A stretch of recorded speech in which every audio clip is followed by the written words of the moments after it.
Então, vamos fazer a leitura, queridos. Romanos 16, vamos iniciar no versículo 17, que diz assim: Irmãos, peço que notem bem aqueles que provocam divisões e escândalos e desacordo entre a doutrina que vocês aprenderam. Afastem-se deles, porque esses tais não servem a Cristo, nosso Senhor, e sim ao seu próprio ventre. Com suaves palavras lisígenas, enganam os corações das pessoas simples, pois a obediência de vocês é conhecida por todos. Por isso me alegro por causa de vocês. Quero que sejam sábios no que se diz ao respeito do bem e simples no que se diz respeito ao mal. E o Deus de paz em breve esmagará Satanás debaixo dos pés de vocês. A graça de nosso Senhor Jesus esteja com vocês. Timóteo, meu cooperador, manda saudações, assim como Lúcio, Jasson, Sosípatro, meus parentes. Eu, Tércio, escrevi esta carta, mando saudações no Senhor.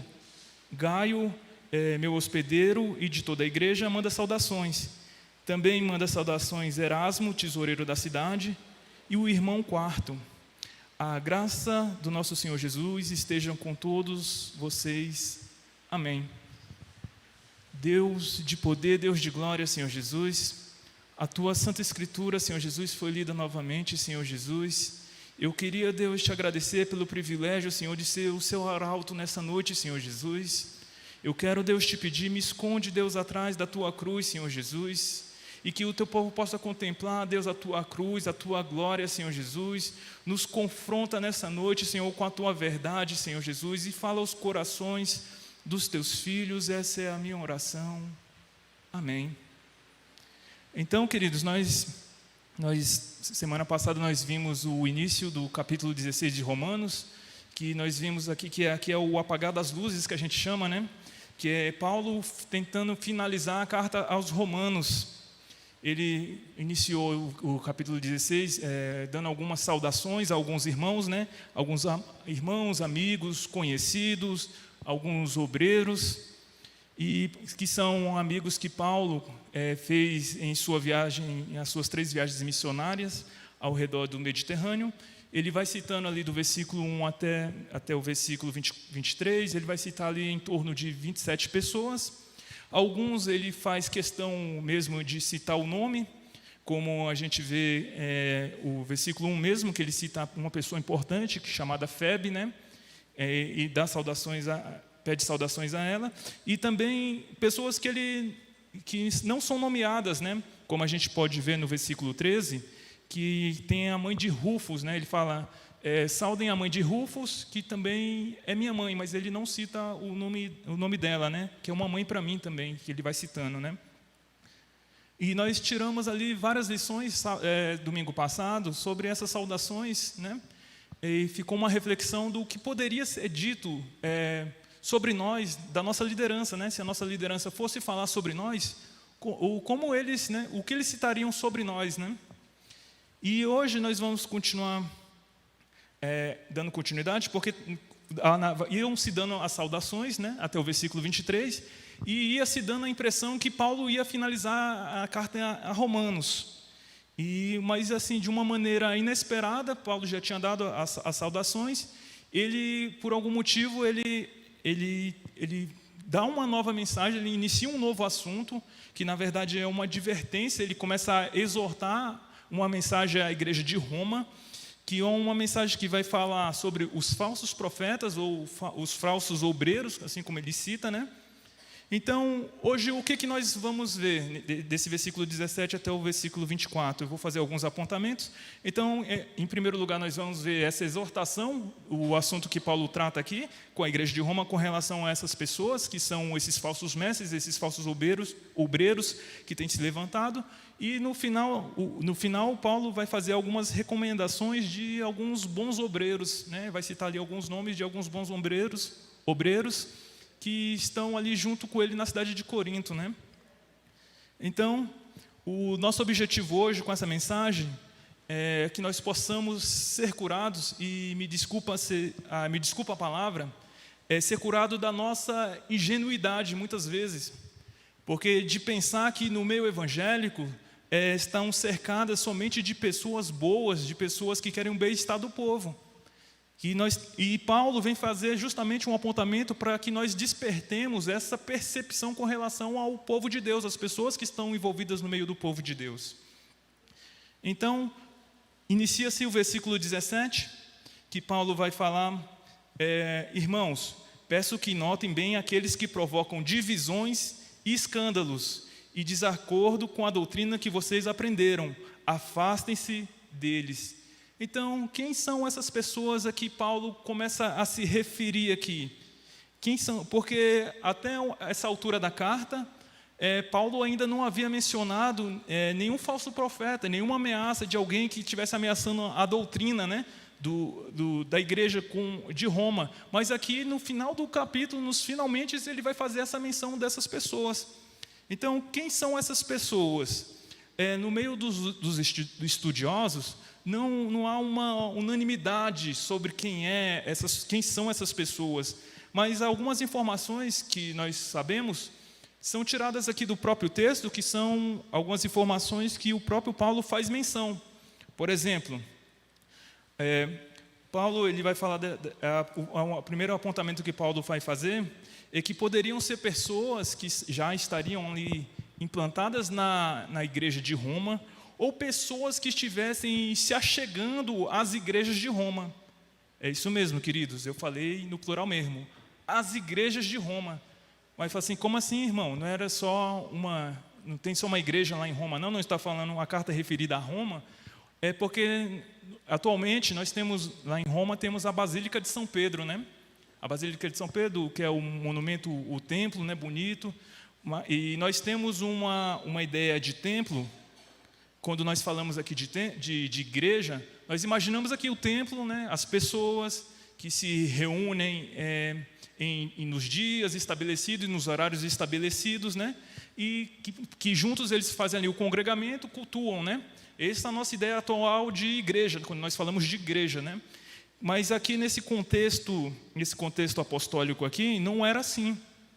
A igreja era composta de várias casas-igrejas. Como assim casas-igrejas? Haviam várias casas-igrejas espalhadas na cidade, que eram pequenos grupos que se reuniam nas casas, como se fossem os discipulados, né? A igreja era fracionada, né? Desmembrada, né? E juntas elas formavam a igreja de Roma. Um grande exemplo disso nós podemos perceber no versículo 3, mantenha a sua Bíblia aberta, no capítulo 16, no versículo 3, o Paulo ele vai fazer menção, por exemplo, ele vai falando, saudem Priscila e Áquila, né? E ele vai fazendo assim, meus cooperadores em Cristo, e no final ele vai falar assim, no versículo 5, saudem igualmente a igreja que se reúne na casa deles, no final do versículo 5. Tem uma outra menção no versículo 14 do capítulo 16, que vai falando assim, vai falar de Hermas, né? Fala assim, saude Hermas e os irmãos que se reúnem com ele. E também tem uma terceira menção que vai falar no versículo 15, vai falar assim, saudem Filólogo, Júlia, Nireu e sua irmã Olimpas, e todos os santos que se reúnem na casa com eles. Vocês conseguem perceber que são locais diferentes, são locais distintos? Então, era assim que era formada, nesse período, a igreja de Roma. E Paulo, ele vai fazer algumas menções aqui, vai se referir que tem alguém falando que alguns falsos profetas, e ele vai fazer um alerta, ele vai pedir o quê? Que vocês, quando perceberem que tem essas pessoas que têm causado divisões, essas pessoas, vocês têm que se afastar delas, essas pessoas que têm causado escândalo à doutrina que vocês têm aprendido. Por exemplo, ele vai então achar o quê? Que há pessoas já dentro desses grupos, dessas casas-igrejas, que estão ali pessoas que já fazem parte desses grupos e que estão ali trazendo uma doutrina diferente daquelas doutrinas que os romanos haviam aprendido com os discípulos. Então, no versículo 17, Paulo vai fazer um outro apontamento, que ele vai falar assim, que esses irmãos estão causando divisões. Como assim divisões? Divisões literalmente mesmo, estão fazendo aqui uma rachadura. Ele está dizendo que tem um determinado grupo, dentro do grupo, que tá divergindo com a ideia do próprio grupo. E Paulo começa a ficar preocupado com essa situação.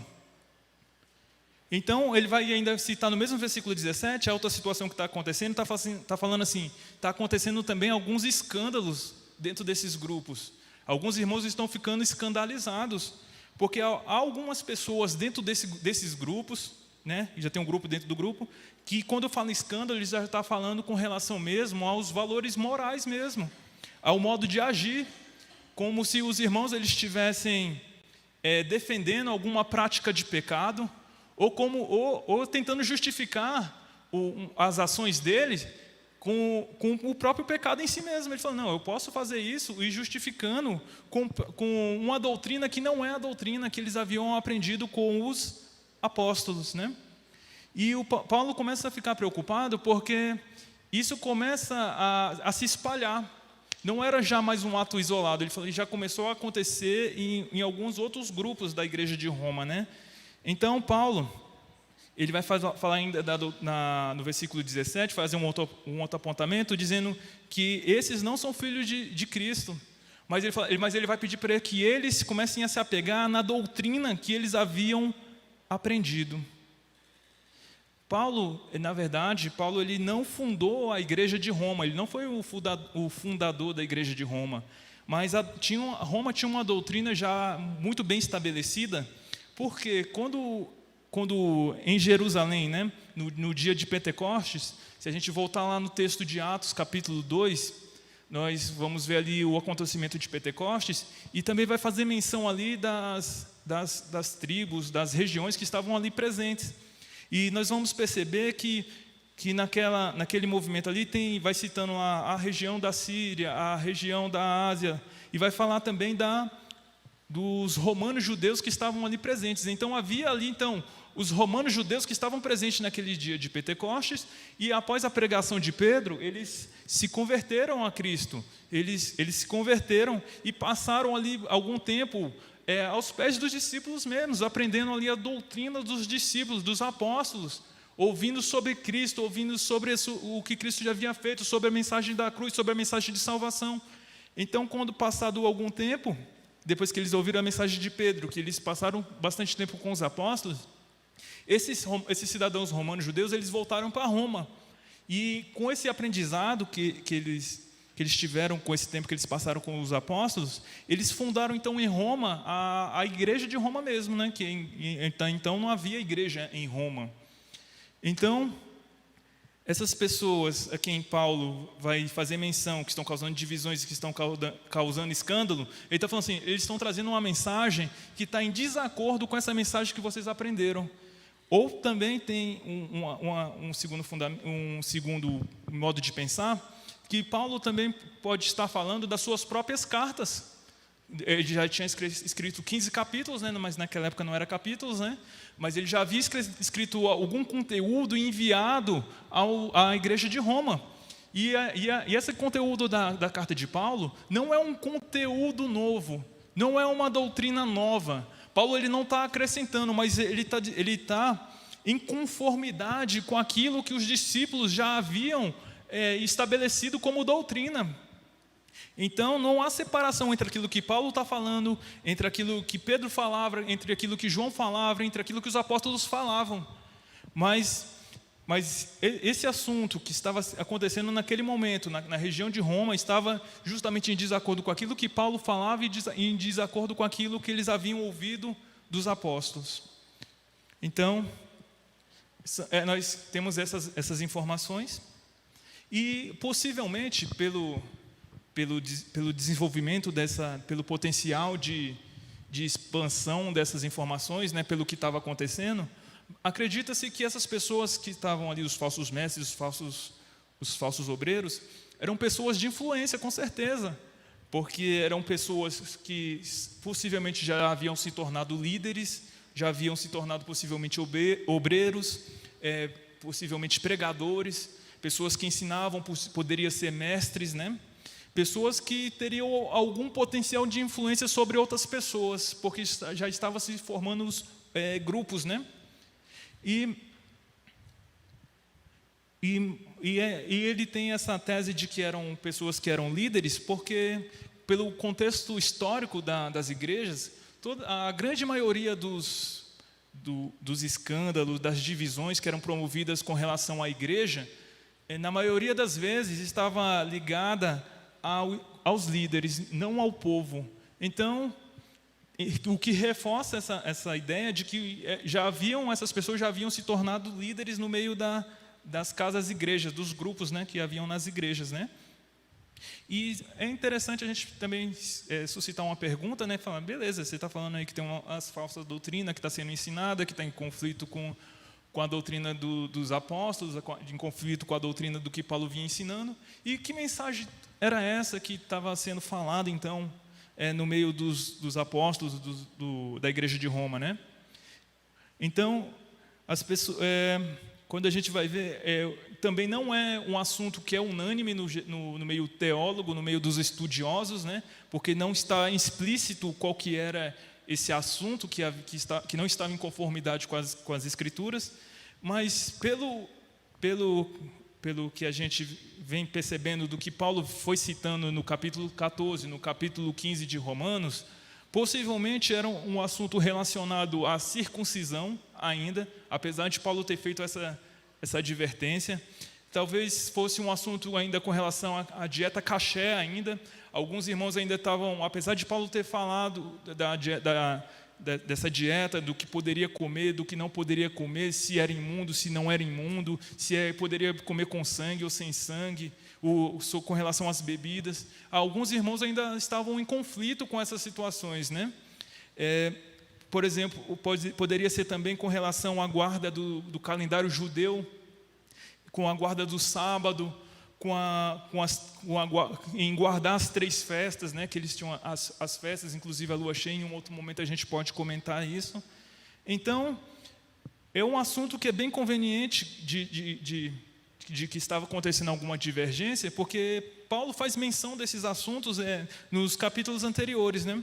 E Paulo vai falar justamente que a salvação é mediante, a justificação acontece mediante a fé em Jesus Cristo, né? Paulo vem reforçar isso nas cartas. Ele vai falar que não é por obra, não é por lei, não é pelo que a pessoa deixa de comer, não é pela data, não é porque a pessoa guarda o sábado, não é pelo calendário, não é pela circuncisão. Ele falou, todas essas coisas não tem relação com a salvação, mas o que traz a justificação é justamente a fé mediante Jesus Cristo, né? Mas mesmo assim, poderia ter nesse meio das casas igrejas, no grupo da igreja de Roma, alguns judeus, alguns crentes que ainda se sentiam presos a esses costumes. Apesar dessas práticas já Paulo falar que poderiam ser deixadas de lado, tinha as duas situações. Tinha os judeus cristãos que ainda pregavam alguma das práticas, ou todas as práticas, de não comer, de comemorar as datas, de guardar as datas, né? Ou tinha também aquele público de judeus e não judeus que se sentiam livres, falando, não, agora que eu não preciso de fazer todas essas coisas, todas essas práticas, eu estou livre. E isso causava, no meio do grupo, possivelmente, um conflito e uma dificuldade de relacionamento a esses dois modos de pensar. Então, como a igreja deveria então tratar essas pessoas, né? Que vem trazendo esse desacordo no meio da igreja. Não, essas coisas pode, você está exagerando, você está muito radical, né? E vai trazendo aqui o versículo 17, ainda no versículo 17, Paulo vai fazer alguns apontamentos com relação a como que a igreja deveria se comportar com relação a essas pessoas. Ele vai falar assim, no versículo 17, note bem essas pessoas. Como assim? Note bem essas pessoas. Ele vai dizer, quando você vê uma pessoa dessa, fique em alerta, irmão. Ele vai dizer assim, ó, para que você tem que ficar em alerta? Para que você não seja surpreendido, para que você não seja pego de surpresa, para que você não seja envolvido nessas falsas ideias, nessas falsas doutrinas. E ele vai continuar ainda falando ainda no versículo 17, falando assim, afastai-vos deles. Como assim afasta deles? Ele fala assim, você está vendo que a pessoa está insistindo nessas coisas. A pessoa ela está trazendo divisão, está trazendo confusão, está trazendo escândalo. Ele fala, se afasta dessas pessoas. Ele fala assim, não tenha proximidade com uma pessoa dessa. Não permita que uma pessoa dessa venha se aproximar de você. Não dê oportunidade para uma pessoa dessa na sua igreja, na igreja que você congrega. Ele fala assim, não dê espaço, principalmente na área de ensino, para uma pessoa que está com essa situação, com esses pensamentos de doutrina. Fala assim, não deixe essa pessoa se envolver no seu meio, não se envolve com essas pessoas, mas distancia, você afasta dessas pessoas. É isso que Paulo vem dizendo, vem ressaltando aqui para a igreja de Roma. Não dê espaço, não dê oportunidade de ensino. E ele vai continuar fazendo outros apontamentos. Por exemplo, no versículo 18.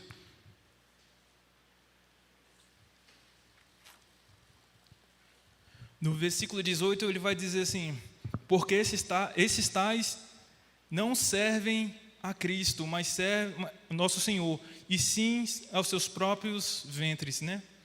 O que isso quer dizer? Apesar dessas pessoas se apresentarem em um certo momento como servos de Deus, servos de Cristo, né? Ele vai dizer que eles têm uma motivação diferente para estar ali, e uma motivação diferente para estar tendo essas atitudes. Poderia ser uma atitude, um interesse de popularidade mesmo, possivelmente um interesse financeiro, um interesse de lucro com relação à igreja mesmo, de tirar vantagem da igreja. Porque essas pessoas, elas como eram influentes, elas em algum momento se tornaram ali líderes das igrejas, né? E quando ele se tornou líder da igreja, ele tinha pleno poder sobre as congregações e consequentemente, ele também tinha ali poder e acesso aos dízimos e às ofertas da igreja. Então, o interesse da pessoa possivelmente estaria num desses pontos, dessas pessoas, né? Quando ele fala aqui ainda no final do versículo 18, e que a pessoa estaria sim com interesse no seu próprio ventre, é uma expressão oriental que eles acreditavam que as emoções ficavam centralizadas aqui na região da barriga, né, na região do ventre, né? E porque quando você tem uma forte emoção, aqui o intestino, a barriga é um dos primeiros a sentir, a dar alguns sintomas de alguma coisa, né? Por exemplo, quando você sente medo, você fica com frio na barriga.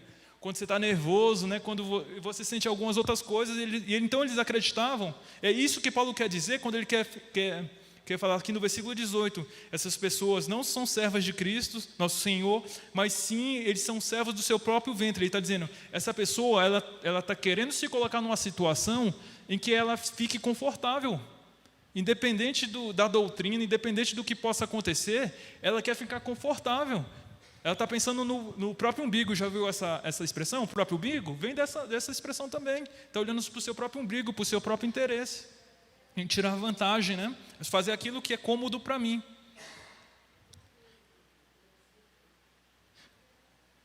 No versículo 18, ele ainda vai dizer assim, com suaves palavras e lisonjenas, né? O que isso quer dizer?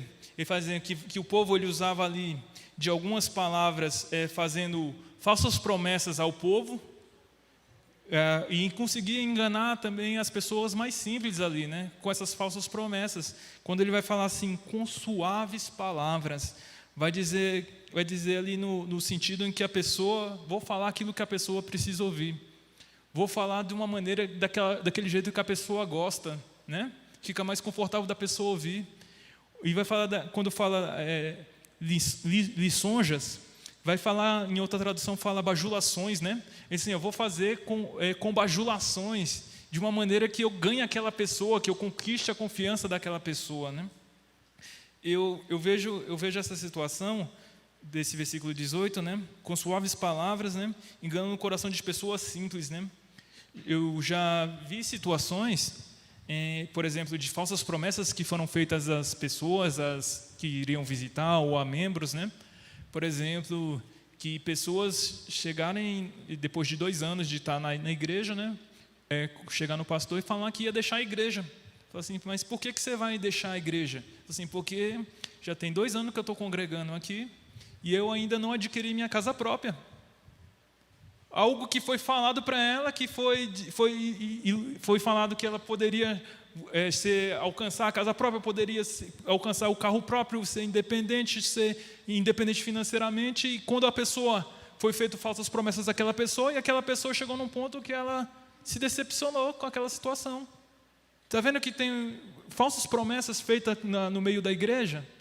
Falsas promessas prometendo aquilo que a Bíblia não promete, dizendo que você tem que ser rico, você é filho de Deus. Como a gente vê aí em algumas igrejas aí que é uma teologia distorcida, distorção mesmo do público mesmo, dos membros. Eu tenho uns outros 2 exemplos aqui, de 2 heréticos famosos, né, que do século 4 e 5, que o primeiro é um homem chamado Ário. Ário era um dos hereges mais famosos, né, mais populares desse tempo. Ele ficava na cidade de Alexandria e ele claramente negava a divindade de Cristo e negava claramente a trindade, né? Ele falava que não tinha esse negócio de trindade e que Cristo não era o Filho de Deus. Mas quando a gente vai olhar a biografia dele, o que é escrito sobre Ário, vai dizendo que Ário era carismático, um homem brilhante, enérgico, e ensinava histórias bíblicas de maneira impressionante, e era alguém extremamente popular. Apesar tá vendo que é uma pessoa que é uma pessoa que é agradável, uma pessoa que é influente, uma pessoa que é carismática, mas que está trazendo uma falsa mensagem. E tem um outro que é Sociniano, ele é da época da Reforma Protestante, que quando vai se falar sobre Sociniano, tem uma descrição sobre Sociniano que vai falar assim, que Sociniano era um cavalheiro, que em relação, o que se destacava em Sociniano era sua cortesia e sua educação, que era irrepreensível, era uma pessoa que é agradabilíssima de você conversar, Sociniano, mas era uma pessoa extremamente herege. Você está vendo como é que encaixa nessas suaves palavras do versículo 18?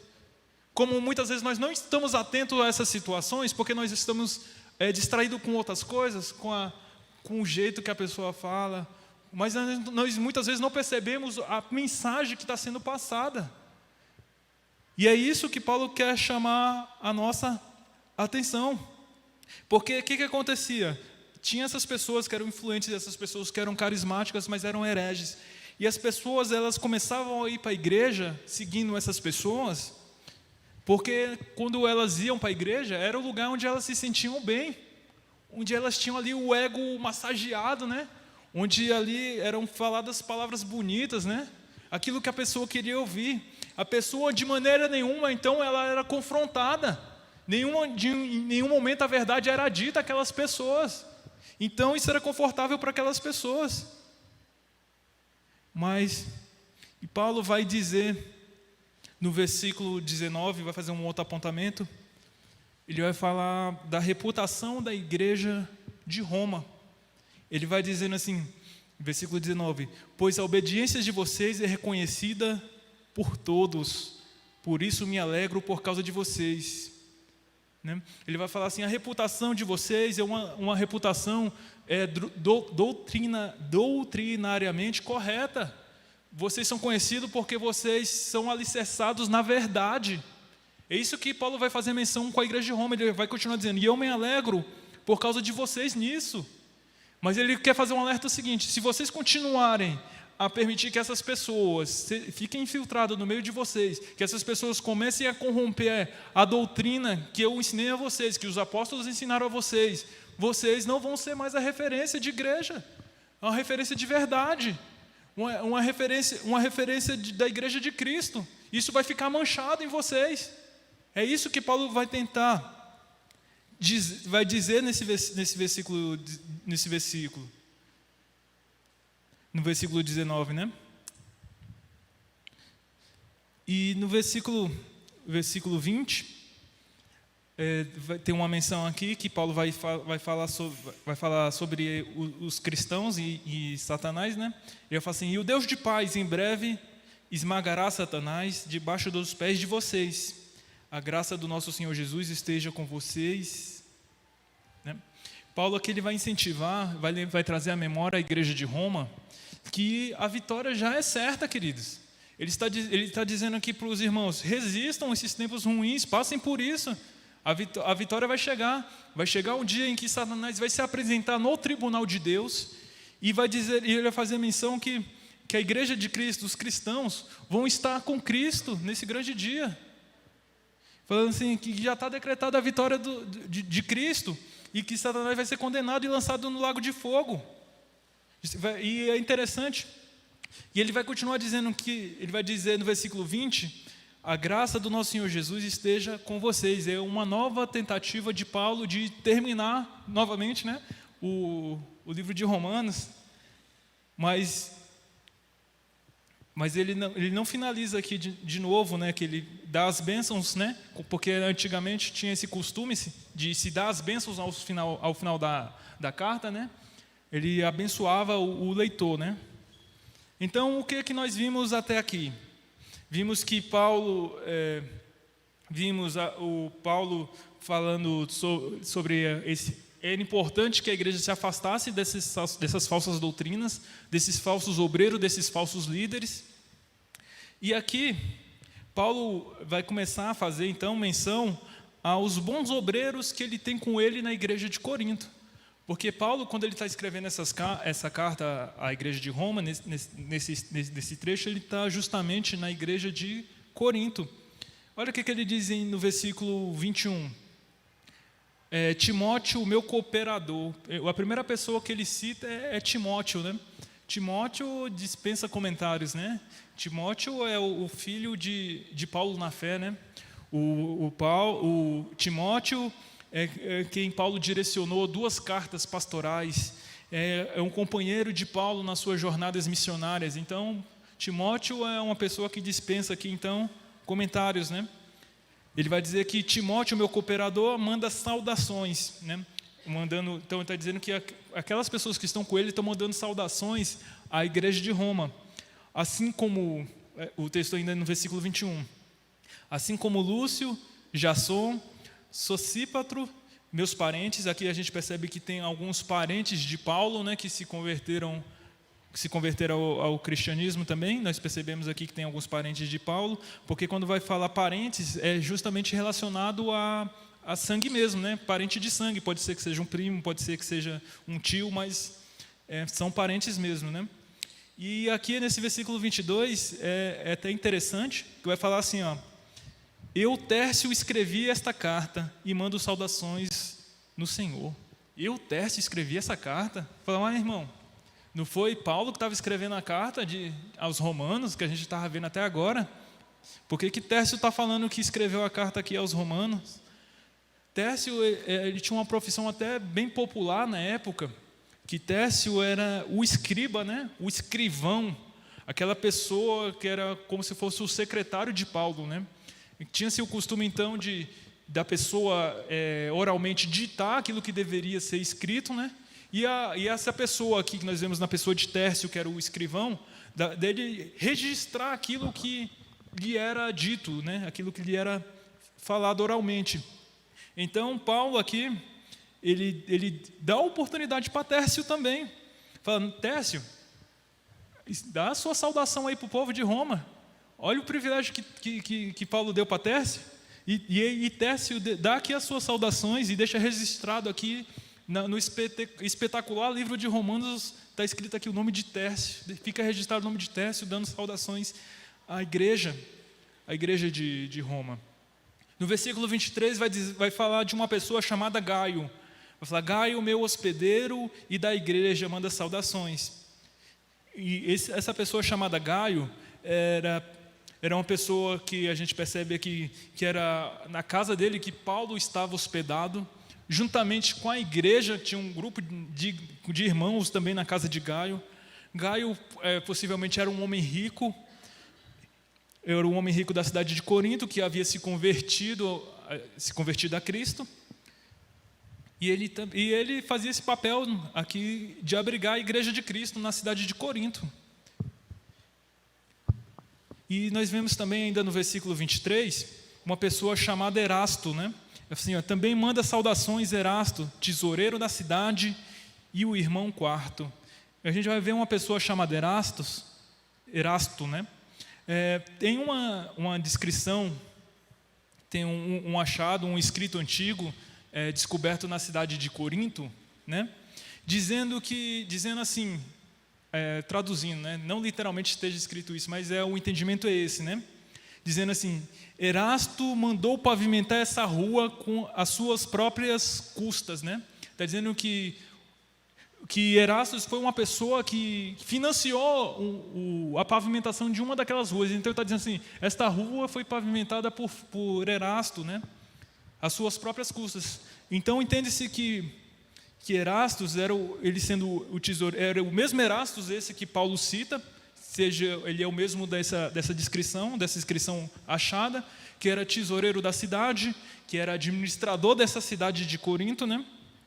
Que era possivelmente um homem rico de muitas posses, e que também era amigo de Paulo, né? E foi mencionado aqui por Paulo.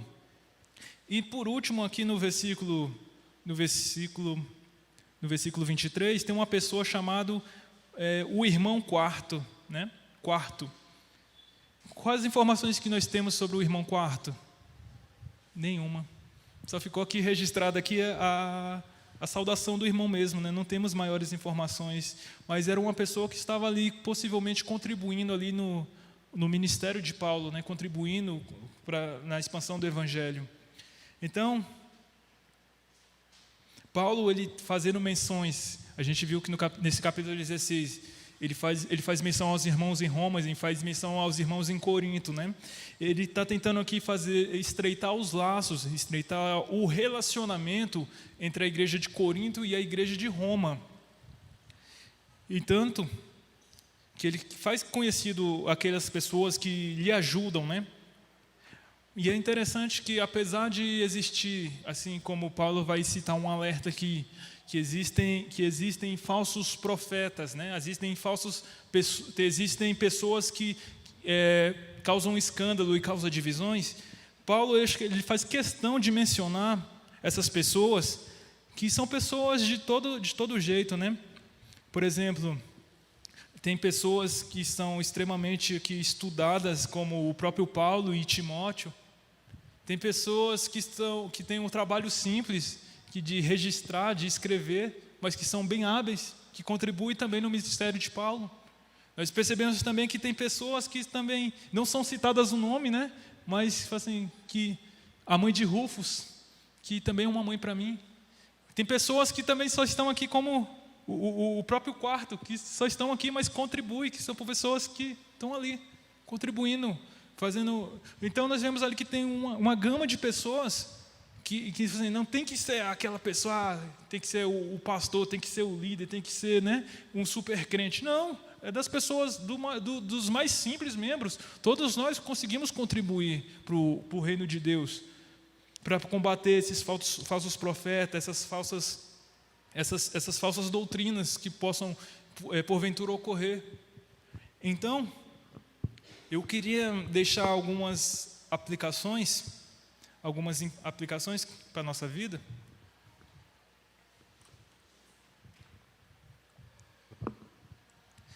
Nós aprendemos, olhando esse texto, essa discussão aqui, por exemplo, que na época no tempo da igreja de Roma, as doutrinas, elas já estavam muito bem definidas, né? Elas estavam bem definidas porque quando está bem definido, você consegue perceber quando alguma coisa está em desacordo com aquilo que é a verdade. Porque se tiver tudo bagunçado, como é que você vai saber aquilo que não está em conformidade, né?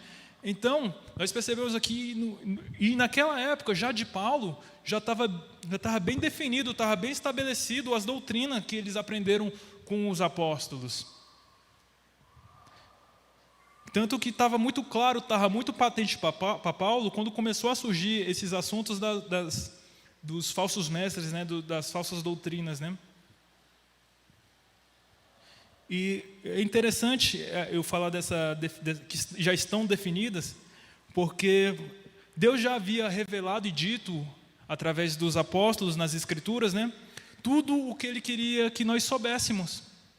É muito importante eu falar isso, porque, por exemplo, que tem algumas denominações que elas são optantes, elas acreditam na revelação contínua, né? Está dizendo que Deus ainda continua com novas revelações, com novos assuntos, com novas doutrinas.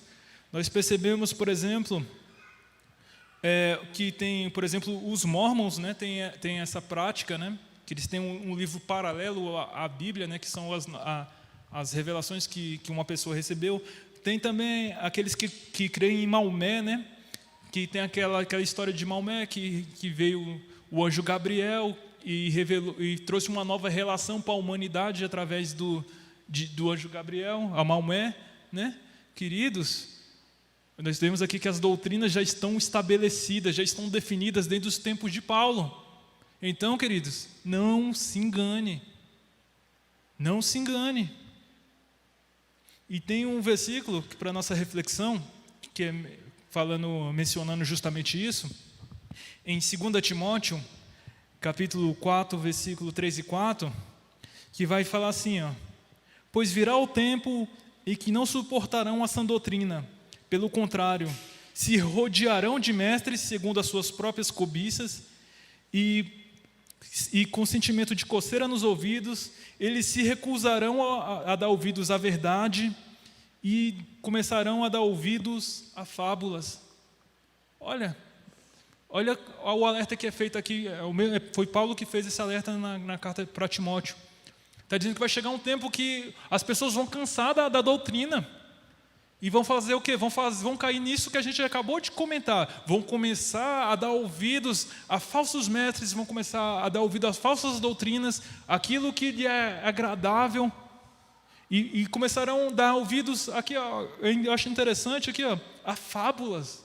Sim, o irmão vai acreditar em conto da galochinha, o irmão vai acreditar nas coisas absurdas, vai deixar a sã doutrina de lado. Então é um alerta que é importante para mim e para você, queridos. Nós não podemos deixar a doutrina de lado. Paulo começou o versículo 17 dizendo o quê? Vocês fiquem alertas, vocês têm que ficar alertas a essas pessoas, vocês têm que ficar espertos para que você não seja pego distraído numa situação dessa. Vão deixar a verdade de lado e vão começar a aceitar outros contos. Meu irmão, um outro apontamento, uma outra aplicação que eu queria deixar para a gente nessa noite é como é importante que nós conheçamos a sã doutrina, né? A santa doutrina de Cristo, dos apóstolos, né? Por quê? Para que nós possamos identificar quando houver alguma divergência. Como é que eu vou conseguir identificar que tem alguma divergência se eu não sei qual que é a doutrina certa? Como é que eu vou saber? Assim como estava bem estabelecido aqui para Paulo e para a igreja de Roma, estava bem definido. Então estava muito patente, estava muito claro. Então, quando você sabe, vai ficar muito mais difícil, vai ser muito mais fácil de você identificar quando não tiver inconformidade. E agora vai ficar uma pergunta com relação a essa aplicação, né? Será que nós temos sido negligentes nesse aprender as nossas doutrinas? Quantas vezes nós temos negligenciado esse aprendizado das doutrinas dos apóstolos? E hoje, na nossa atualidade, nós temos muito mais recursos que nessa época aqui, que escreviam cartas. Hoje nós nos comunicamos pelas redes sociais, pelo WhatsApp, pela internet. Nós Temos N pelo telefone, né? Os meios de comunicação hoje não tem como você não saber de nada, você sabe das coisas simultaneamente, né? Você nós buscamos muitas outras informações que nós não precisamos, mas nós deixamos a verdade de lado. Nós somos negligentes muitas vezes em conhecer a sã doutrina. Aquilo que pode produzir vida em nós, muitas vezes nós somos negligentes com esses assuntos.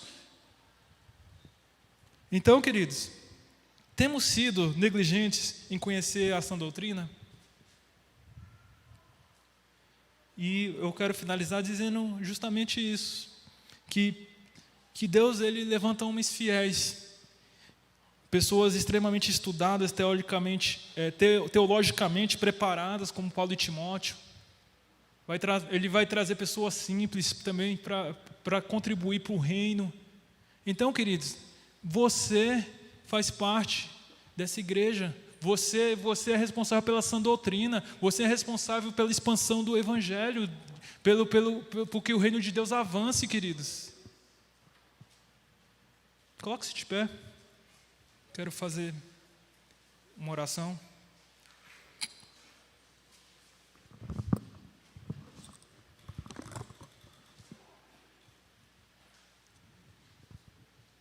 Senhor Jesus, Deus de poder, Deus de glória, Senhor Jesus, nós te agradecemos pela Tua palavra que sempre nos confronta, Senhor Jesus. Nós te somos gratos porque é da Tua palavra que sai vida, Jesus, e a Tua verdade sempre nos confronta e produz vida em nós, Senhor Jesus. Senhor, quero, Deus, te clamar, Senhor, misericórdia, Senhor Jesus. Nos perdoa todas as vezes que nós fomos, Deus, negligentes, Senhor Jesus, para com a Tua doutrina, Senhor Jesus. Senhor, nos ajuda, Senhor, a amadurecer como cristão, Senhor Jesus. Senhor, nos ajuda a crescer na graça e no conhecimento, Senhor Jesus. Que nós possamos, Senhor Jesus, ser canal de bênção, Senhor Jesus, para fortalecer cada dia mais os nossos irmãos, Senhor Jesus. Que nós possamos ser canal de bênção para que outras vidas possam te alcançar, te conhecer, Senhor Jesus. E que toda a glória venha ser dada a Ti, Senhor Jesus. Senhor, venho Deus te pedir, Senhor Jesus. Fortalece os Teus filhos, Senhor, na fé, Senhor Jesus. Ajuda os Teus filhos, Senhor, nessa caminhada, Senhor Jesus. E que toda a honra, toda a glória seja dada a Ti, Senhor Jesus. Essa é a minha oração. Amém.